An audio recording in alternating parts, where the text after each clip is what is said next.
the S&P 500, the Nasdaq 100. We look at SPY. The first thing I want to clarify for the day, your volume was piss poor. But I believe the tape tells us a little bit of something and gives us a direction based on PCE today of where we're going. I'm going to explain exactly how and why. Before we get at it, I ask you to do two things. Consider liking and subscribing. Helps out a lot. I'm not going to go into why, but if you like the channel, hey, I like you, you like me.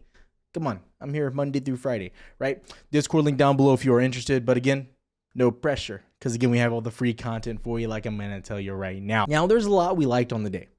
There was a lot. Okay. When we look at where we're at on the Nasdaq and the ES, the biggest question until today was PCE. Would we come out as expected or higher, right? Would oil, would energy start to hit us yet? And the answer was really no. You can go look for the data for yourself, but it all came out at expectation, so there was no shock or surprise. But what we did see was all the more interesting, right? So this is our key level we've been watching, ES 44.96. It was kind of that line in the sand when we broke below. We got pretty volatile to the downside. Going into Nasdaq, very similar type of level, but I would say again, Nasdaq is lagging behind ES. We look at that action, you are still above that area. Now, one thing that we're going to notice from the day is we did see a little bit of a retest of that area on both of these charts, right? Right back into both of these levels, right? And you're pushing back up. Interesting things to see. Now, you didn't even get it here on ES. You got it yesterday. Interesting things to see. The biggest thing here for me is Nasdaq. I think the biggest thing is Nasdaq. And we've been asking a lot of questions here because ultimately what's going to be the driving force that pushes us to new all-time highs or even 52-week highs, it is going to be, can tech keep it up? We know the consumer strong. We know that jobs continue to look good in the Fed's eyes, not my eyes, but in the Fed's eyes. And the only thing that could really bring us down, in my opinion, was the resurgence of inflation, which would signal more rate hikes. Now, the Fed has said that there is the potential for more rate hikes, right? But they said they will only institute those based on what? Based on data. So with good data, I'd say to you, good sirs, we put the hat back on because we're feeling great, we're feeling grand, we're feeling very bullish, right? So understand that reality of where we're at now, okay? So when we move forward, that's what I'm basing this off on. So the fact that we are bouncing, the fact that we are making higher lows, the fact that we are kind of making higher highs here, right, it is good to see.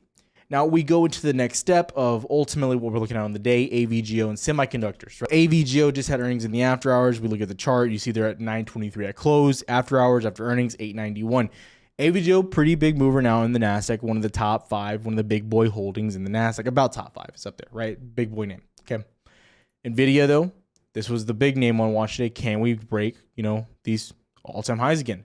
Pushing around 498 again, 497. And you kind of lost steam. You lost gas. You couldn't get it going, right? So we saw some good action, came back down. So we're kind of still operating up in this range. I think NVIDIA wants to continue to run. That's what I'm looking at. So again, I say this, and we look at these big names, Apple as well. They're just trending higher, right? Very strong, right? Tech seems like it's trying to move back. It's trying to reclaim its dominance. And that's what we're seeing here on the market. So when I look at Nasdaq and how it's moving, I still think it looks good. Okay. Now, moving a little bit further, expectations, right? And I just know every morning I give this to you guys, right? On Twitter, it's there. August 31st, market rundown. PC came in as expected, no surprise in either direction. Nasdaq trying to mount 15.5, clear path to 15.65 if we hold. ES also 100 points off of highs. Favorite names, NVIDIA going for all-time high, AVGO into earnings, Apple filling the gap, Microsoft bullish over 230, Meta 304 if we hold over 298, Amazon mounting to 200, right? A lot of these names had great action. Amazon being one of these prime movers, right? So I just want to explain when we're going over these things, take notes, be watching what we're looking at, right? Look, this is that 200 MA. This is that action that we had. If you paid attention, right, this morning, right at open, right there at open. Go to the 5 minute if you need to. Instant love, instant gratification off that level, right? Right at open, just immediately pushing up. You had every signal right there at open to trade that. So again, some of the action we're looking at. Now, moving forward into tomorrow, I'm going to tell you a few things as well. Unless you get back below 15.5, I'm not super concerned. As long as you're trending in these ranges, I still like the action. I don't care if you have some red candles, it doesn't matter. As we look at the grand scheme of things, the weekly chart, right? The weekly came right to our area, right to our support down here, got our bounce, pushing back up. Looks good. People might say head and shoulders. I say you're bending the rules to fit in your delusional head, personally. But that's what I see. And again, I don't see any bad data coming on the horizon in the short term. Okay, don't really care too much about non-farm payrolls right now. They haven't been impacting us negatively as of recent. Monthly candle, this is the monthly so far for that ends tomorrow. The monthly's officially over as of like 10 minutes, right? Monthly closing here on Nasdaq. Pretty incredible. Some might say bullish indeed, right? You go over to ES. What about that candle? Oh, crazy. Really bullish. Bull flag. It's crazy. Hey, crazy world. Crazy world we live in, am I right? So again, you go to that weekly candle as well. Higher time frames, guys. We always say it. Higher time frames always win. Say it. Higher time frames always win. Everyone's getting bearish on the short term. We look at this weekly chart, and again, I don't know what else to say here. Where's the where's the bear trend here, right? The only thing that could turn us bearish, and what do we keep saying? Data, data, data. Powell keeps saying it. Powell keeps screaming it. We have to continue to recite it to ourselves so we know. Okay, let's look at some flow on the day. We're going to go SPY. Flow action coming in here. Okay, biggest flow on the day, pretty mixed. Pretty mixed, I'll say.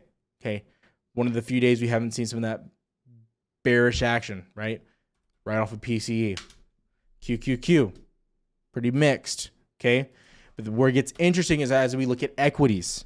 NVIDIA, monster orders coming into the tape, okay? Understand what's happening here. Amazon, monster orders coming in, okay? A little bit deeper, right? Apple, some bigger orders coming in, right? 1020s in particular. This is all probably one similar buyer, right? 1020, a lot of them flooding the 195s. The most interesting one we saw was Tesla. We saw some trap action near the end of the day, but these 250s for September 15th are getting flooded. Okay, they are flooding the market with these things. They went ham on them. They just started buying those things. So again, we look at something like Tesla. Very interesting behavior in which we're getting here. Understand that. Very interesting. I said it today. Tesla. 260s looking a lot like 240. Ascending triangle into resistance.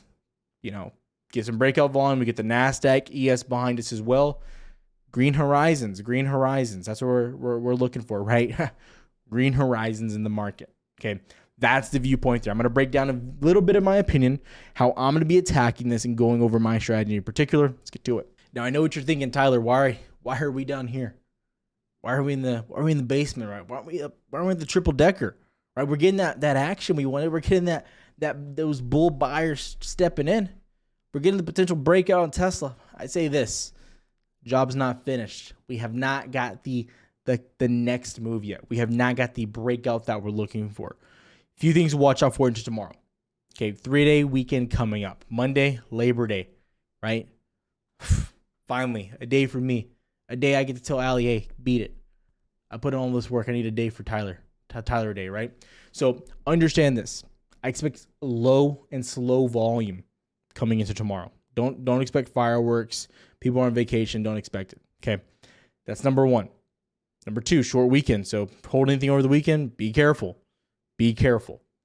But what I will say is I am looking for more setups and better positions now. I do believe there's the possibility, especially, again, with iPhone, new iPhone coming out, Apple doing what they're doing, right? NVIDIA trying to be held down by the government. What they say, they're banning the sales of certain chips to China and the Middle East. NVIDIA, we don't care. We'll get around it. Like they continue to say. Another proof case with NVIDIA. AVGO, their biggest competition out here, reporting earnings, can't even touch them. They can't even touch NVIDIA. So when we look at the baseline of the market, I'm still pretty excited. The one thing we didn't get to cover in this video was the DXY. And I know a lot of you are going to have questions on that with Tyler. Is this kind of a trap because of the DXY going up? Now, personally, this is how I view the dollar and how I attack that side of the market. I don't spend all my focus on the dollar and yields, but I have a good understanding of how they move. When the DXY is moving up like it is, it's bouncing off the 200 daily moving average. Not a surprise. But it's moving up, and then the yields are dropping down like we anticipated. What did we say? PC comes out at expectations or lower.